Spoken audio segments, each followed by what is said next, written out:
Today in physics, we're going to talk about mass, weight, and apparent weightlessness. You know, mass is the amount of matter that makes you up.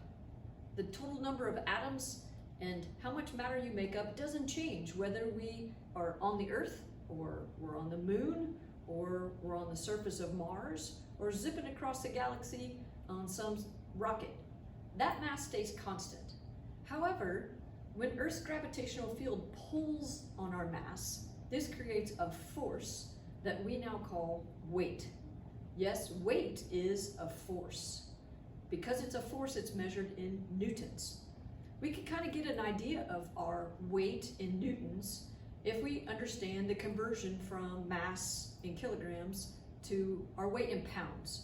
Weight in pounds is a little confusing because in the United States we use this English system where we measure weight in pounds.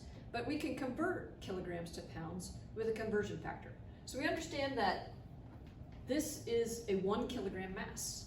This 1 kilogram mass, if we set it on a scale, would have a weight of 2.2 pounds. So if you wanted to figure out how much mass you have, you would simply take your weight, or what you think your weight is, and divide by 2.2. Ms. Jenkins doesn't mind knowing what my mass in kilograms is, because that will allow me to eat a little more cheesecake. Ms. Jenkins likes some cheesecake. But if I step onto a scale, this mass gets pulled on by Earth's gravitational field, which we're going to simplify and call 10 meters per second, or a force of 10 newtons per kilogram. And this will give me my weight force. So what I'm going to do is I'm going to step on a scale, and as I do, there's a force pulling me down, and that scale force interacts with my feet, and it's going to support me and provide a normal force. If we drew a free body diagram of this, you would have Ms. Jenkins standing on a scale.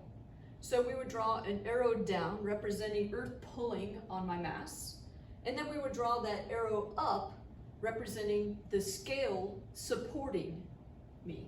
These are equal and opposite, which we'll talk about in Newton's third law, but we can calculate this weight force as my mass in kilograms times gravitational acceleration of, we'll use 10 meters per second, and this will give me my force. So I have a force scale here to show you, and if I step on this scale, if I push play, and then I'm going to step on this force scale, and it's going to jump around a lot because there are 4 different sensors, but you can see that my force is somewhere around 450, 460 newtons. Now, it turns out that there are outside forces that we could use that could change this scale reading. Right now, when I stepped on the scale, I was in equilibrium. The force pulling me down and the force holding me up, but they're the same. But if I added some outside forces that were acting on me, I could change the reading on this scale.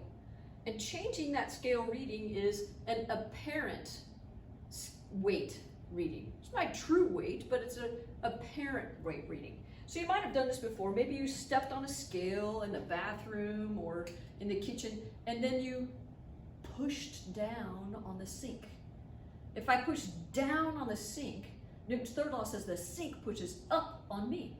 And you can see that that changes the reading in the scale. So now my apparent weight is less than what it normally is. However, if instead I pull up on the sink, or in this case the table, if I pull up on the sink pushes down on me, and you can see that this increases my apparent weight. So this support force is reading everything down, and it's balancing that with everything up.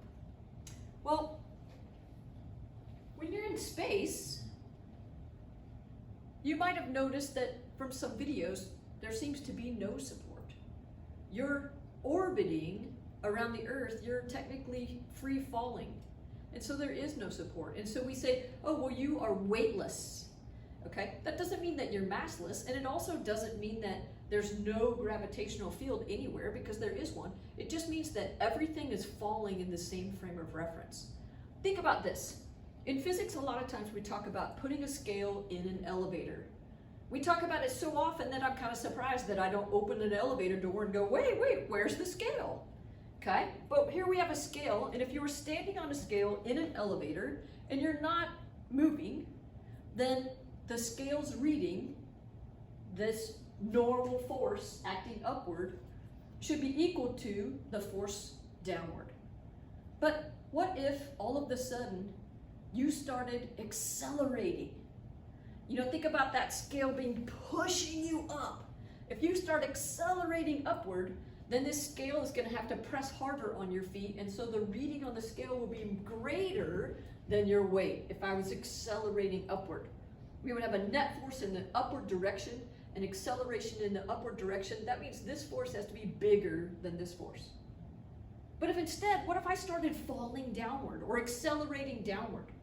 If I had a net force downward and accelerating downward, then this downward force would be greater than this upward force. Well, that upward force is the scale reading.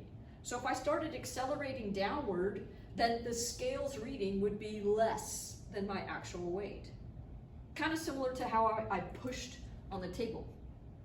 Well, what if I was standing in an elevator and somebody played a mean trick on me, and they're like, "Ha, Miss Jenkins, we're gonna get you this time," and they cut the cables.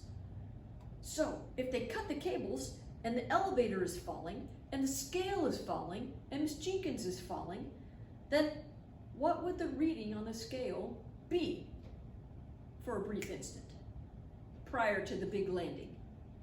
That's right, it would be 0. This would be apparent weightlessness. And we could see that for an object in free fall or for an astronaut orbiting around any body.